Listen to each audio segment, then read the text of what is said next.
नमस्कार दोस्तों, ध्यान साधना चैनल में आपका हार्दिक स्वागत है। आज हम आपके लिए एक ऐसा विषय लेकर आए हैं जो हमारे जीवन में गहरा महत्व रखता है, ब्रह्म मुहूर्त। दोस्तों, आपने अक्सर अपने बड़े बुजुर्गों से सुना होगा कि ब्रह्म मुहूर्त में उठकर पूजा, ध्यान या योग करना चाहिए। लेकिन क्या आपने कभी यह सोचा है कि हमारे पूर्वज इस समय को इतना महत्वपूर्ण क्यों मानते थे? आज के इस वीडियो में हम जानेंगे कि आखिर ब्रह्म मुहूर्त में ऐसा क्या खास है जो इसे दिन के किसी भी अन्य समय से बिल्कुल अलग बनाता है। तो बिना समय गंवाएं, चलिए वीडियो को शुरू करते हैं और ब्रह्म मुहूर्त के इस गूढ़ रहस्य को समझते हैं। तो सबसे पहले हम बात करते हैं कि ब्रह्म मुहूर्त आखिर है क्या। ब्रह्म मुहूर्त, जिसे ब्रह्मा या यूनिवर्स का समय भी कहा जाता है, सूर्य उदय होने से लगभग 1.5 घंटा पहले का समय होता है। अगर हम इसे सटीक रूप से देखें तो यह समय सूर्य उदय से 1 घंटा 36 मिनट पहले का होता है। इसका शाब्दिक अर्थ है सृष्टि का समय या ब्रह्मा का समय। यह परंपरागत रूप से रात का अंतिम भाग है जिसे मुहूर्त कहा जाता है, और इसे आत्मिक साधना और ध्यान जैसी आध्यात्मिक प्रथाओं के लिए सबसे शुभ माना जाता है। ब्रह्म मुहूर्त ध्यान, पूजा और किसी भी अन्य धार्मिक क्रियाओं के लिए सबसे उपयुक्त समय है। इस समय की गई आध्यात्मिक गतिविधियों का प्रभाव दिन के अन्य समय की तुलना में अधिक गहरा और सकारात्मक माना जाता है। ब्रह्म मुहूर्त एक 24 मिनट का समय होता है जो सूर्य उदय से ठीक 1 घंटा 36 मिनट पहले शुरू होता है और सूरज के उगने से 48 मिनट पहले समाप्त हो जाता है। ब्रह्मा वह देवता हैं जिन्होंने सृष्टि की रचना की, और मुहूर्त का अर्थ होता है एक विशिष्ट समय अवधि। इस तरह ब्रह्म मुहूर्त को सीधे तौर पर ब्रह्मा का समय कहा जा सकता है। योग, ध्यान और अन्य आध्यात्मिक साधनाओं के लिए ब्रह्म मुहूर्त को सबसे शुभ समय माना जाता है। इस समय में की गई गतिविधियां अधिक गहरे और सकारात्मक प्रभाव डालती हैं, जिससे मानसिक और आत्मिक उन्नति होती है। इतना ही नहीं, सिख धर्म में इस समय को अमृत वेला के नाम से जाना जाता है। इस कारण इस समय के दौरान की गई कोई भी धार्मिक या आध्यात्मिक गतिविधियां दिन या रात के किसी भी समय की तुलना में अधिक प्रभावशाली मानी जाती हैं। ब्रह्म मुहूर्त रात का 14वां मुहूर्त काल होता है और एक मुहूर्त लगभग 48 मिनट का होता है। यानी एक पूरी रात में कुल 15 मुहूर्त होते हैं। हर मुहूर्त 48 मिनट का होता है, और इसी कारण ब्रह्म मुहूर्त सूर्य उदय से ठीक 1 घंटा 36 मिनट पहले शुरू होता है और सूर्य उदय से 48 मिनट पहले समाप्त हो जाता है। सूर्य के उगने का समय स्थान और मौसम के अनुसार प्रतिदिन बदलता है, इसलिए ब्रह्म मुहूर्त का समय भी हर दिन बदलता रहता है। उदाहरण के तौर पर, यदि सूरज का उगने का समय सुबह 6 बजे है तो ब्रह्म मुहूर्त 4:24 पर शुरू होगा। इसी तरह यदि सूरज का उगने का समय सुबह 7 बजे है तो ब्रह्म मुहूर्त 5:24 पर शुरू होगा। दोस्तों, क्या आपने कभी सोचा है कि विदेशों से इतने लोग भारत क्यों आते हैं? क्या कारण है कि उन्हें भारतीय आध्यात्मिकता इतनी आकर्षक लगती है? क्या आपने कभी सोचा है कि mark Zuckerberg, Steve jobs, Karl जंग, विल स्मिथ और अन्य असाधारण व्यक्तित्वों ने ऐसा क्या किया जिससे उनके परिणाम इतने अद्भुत थे? तो चलिए मैं आपको बताता हूं। सिद्धांत के अनुसार जब आपका मस्तिष्क बदलता है तो आपकी किस्मत भी बदल जाती है। इसका अर्थ यह है कि सुबह 2 बजे से 5 बजे के बीच का समय ध्यान, जप या चैंटिंग के लिए सबसे उपयुक्त माना जाता है। इस समय के दौरान मन की अवेयरनेस और मैनिफेस्टेशन अपनी चरम सीमा पर होती है। इसी समय को परंपरागत रूप से ब्रह्म मुहूर्त या हमारे सृष्टिकर्ता ब्रह्मा के समय के रूप में जाना जाता है। इस समय की परिवर्तनकारी शक्ति का एक शानदार उदाहरण डॉक्टर पिल्लई के एक शिष्य का अनुभव है। डॉक्टर पिल्लई तमिल सिद्ध परंपरा के एक प्रतिष्ठित आचार्य हैं, जिन्होंने तमिल सिद्धों के गुप्त ज्ञान को पश्चिम तक पहुंचाया है। उनके एक शिष्य को अपने खुद के व्यवसाय को शुरू करने के लिए $1 लाख की अत्यंत आवश्यकता थी। डॉक्टर पिल्लई की सलाह पर उन्होंने हर सुबह 4 बजे उठना शुरू कर दिया, यानी अपने सामान्य समय से 2 घंटे पहले।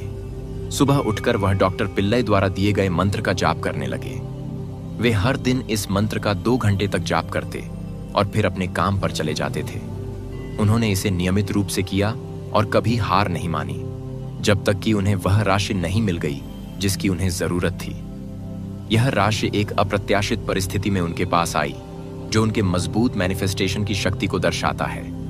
जब हमारा माइंडसेट सामान्य तरीके से काम कर रहा होता है, तब किसी चीज को मैनिफेस्ट करना वास्तव में कठिन हो सकता है। लेकिन हमें जरूरत इस बात की होती है कि हम अपने मन और विश्वास में एक बड़ा बदलाव लाएं। हमें अपनी चेतना में एक बड़ा बदलाव लाने की आवश्यकता है, जो हमारे विश्वास, भरोसे और दृष्टि के सकारात्मक विचारों को विकसित करे। तभी आप इस विशेष समय के अद्वितीय प्रभाव को अनुभव करेंगे और आपके मैनिफेस्टेशन का परिणाम 3 आयामी रूप में आपकी वास्तविकता में दिखाई देगा। इतना ही नहीं, आप खुद को सही समय पर सही स्थान पर पाएंगे, क्योंकि ब्रह्म मुहूर्त के दौरान कोई अनपेक्षित रूप से आपकी मदद के लिए सामने आ सकता है। ऐसी अप्रत्याशित परिस्थितियों से आप बाहर निकलने में सक्षम होंगे। ब्रह्म मुहूर्त के दौरान आपके मन और समय दोनों स्थिर हो जाते हैं। इस टाइमलेस स्टेट, समयहीन अवस्था में आप अपनी इच्छाओं को मैनिफेस्ट करने के अत्यंत करीब होते हैं। इस अवस्था में आप कौन, क्यों, क्या, कब जैसे सभी सवालों को पूरी तरह भूल जाते हैं और संदेह से मुक्त हो जाते हैं। यही स्थिति है जहां आप अपने लक्ष्यों को मैनिफेस्ट करने की शक्ति को पूरी तरह अनुभव कर सकते हैं। अब हम बात करेंगे कि ब्रह्म मुहूर्त में क्यों जागना चाहिए। अब तक हमने आपको इसके कई फायदे बताए हैं, जो शायद आपको जल्दी उठाने के लिए काफी होने चाहिए।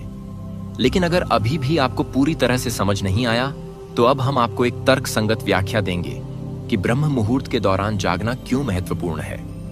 हम इंसान एक दैनिक प्राणी हैं, जिसका मतलब है कि हमारा शरीर सूरज और प्रकृति के तत्वों के अनुसार काम करता है। इसलिए हमें ब्रह्म मुहूर्त में जागना चाहिए, ताकि जब सूरज उगे तब तक हम अपने सुबह के सभी रिचुअल्स, आदतों और परंपराओं को पूरा कर चुके हों और दिन की एक नई शुरुआत के लिए तैयार हो जाएं। हमें सूरज को एक मेहमान की तरह मानना चाहिए और हर दिन उसे खुले दिल से स्वागत करना चाहिए।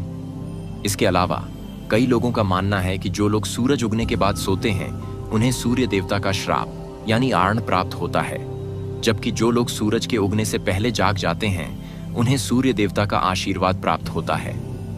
यही कारण है कि ब्रह्म मुहूर्त में जागने से जीवन में खुशी आती है, और एक बार जब आप इस दौरान जागना शुरू कर देंगे, तो आपके पूरे दिन का शेड्यूल स्वाभाविक रूप से संतुलित और व्यवस्थित हो जाएगा।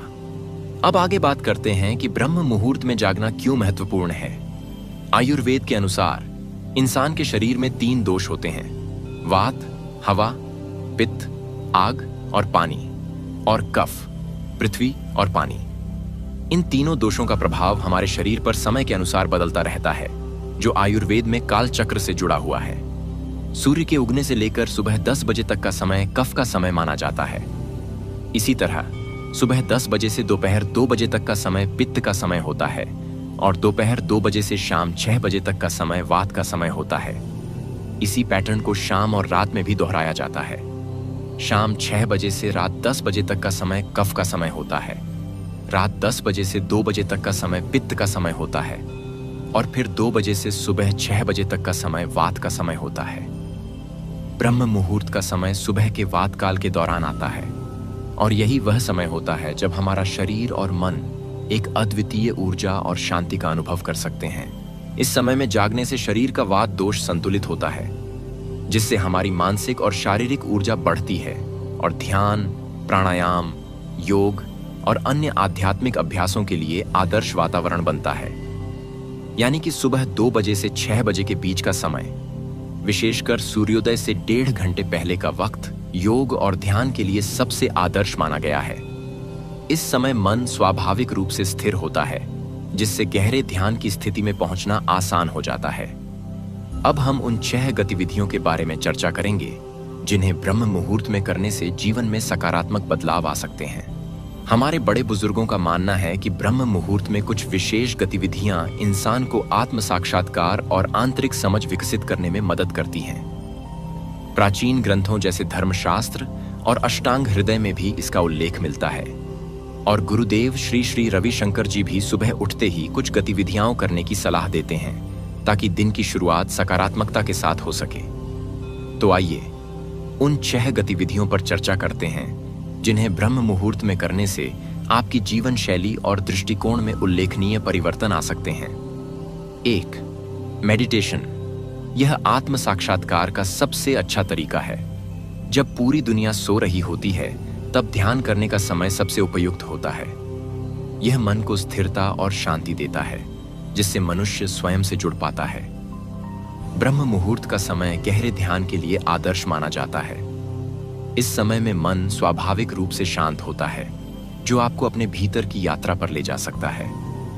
सुबह का ध्यान आपकी विचारधारा को साफ और केंद्रित करता है, जिससे आप दिन भर में मिलने वाली चुनौतियों का सामना अधिक स्थिरता और शांति से कर सकते हैं। 2. योग और प्राणायाम। इस समय में योग और प्राणायाम करने से शारीरिक और मानसिक शक्ति में वृद्धि होती है।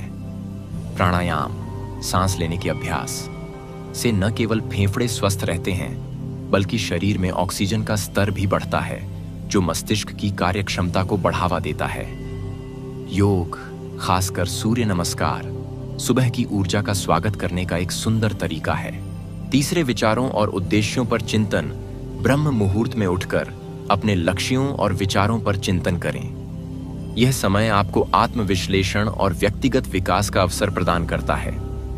अपने जीवन में क्या सुधार करना है और क्या दिशा लेनी है, इन पर विचार करें। इससे आप दिन भर के कार्यों के लिए एक स्पष्ट मानसिकता तैयार कर सकते हैं। 4.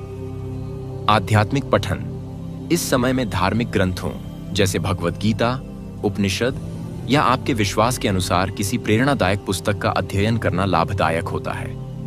यह गतिविधि मन को सकारात्मकता से भर देती है और आध्यात्मिक ज्ञान के प्रति झुकाव बढ़ाती है, जिससे आप दिन भर के कार्यों में एक शांत और संतुलित मानसिकता बनाए रख सकते हैं। 5. संकल्प और प्रार्थना।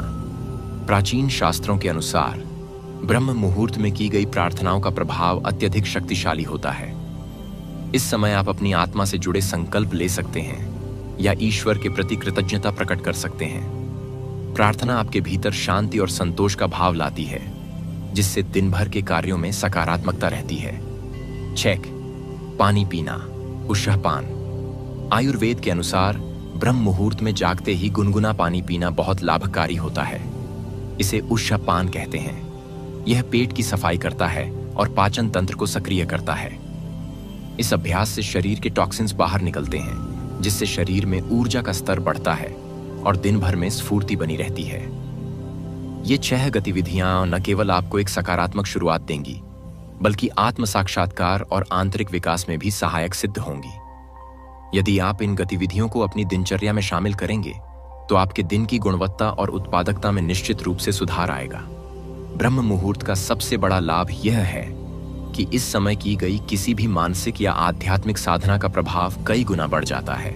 इसके अतिरिक्त ब्रह्म मुहूर्त में जागने से अन्य कई महत्वपूर्ण लाभ भी प्राप्त होते हैं, जो जीवन में सकारात्मकता और संतुलन लाने में मदद करते हैं। आइए इन फायदों पर विस्तार से बात करते हैं।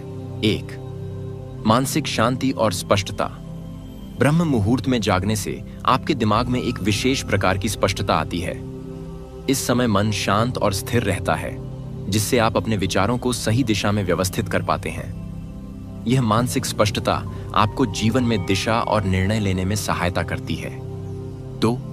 स्व जागरूकता, सेल्फ अवेयरनेस। इस समय में आपके मन की स्थिरता आपको स्वयं के बारे में अधिक अवगत कराती है। आप अपने विचारों, भावनाओं और वास्तविक उद्देश्यों को गहराई से समझने लगते हैं, जिससे आपकी आत्मचेतना और छठी इंद्री, सिक्स्थ सेंस का विकास होता है। यह आत्म जागरूकता आत्म साक्षात्कार की ओर एक कदम है। 3. बढ़ी हुई उत्पादकता। ब्रह्म मुहूर्त में जागकर आप अपने दिन की शुरुआत जल्दी कर सकते हैं। यदि आप सुबह 4 बजे उठते हैं, तो दिन के अंत तक आपके पास अधिक समय होता है, जिसमें आप अपनी सभी प्राथमिकताएं पूरी कर सकते हैं। दिन की शुरुआत में ही अधिक काम करने से आप स्वयं को अधिक उत्पादक महसूस करते हैं, जो आत्मसंतोष और उत्साह का कारण बनता है। 4. आत्म साक्षात्कार, सेल्फ रियलाइजेशन। ब्रह्म मुहूर्त का समय आत्म साक्षात्कार की संभावनाओं से भरा होता है।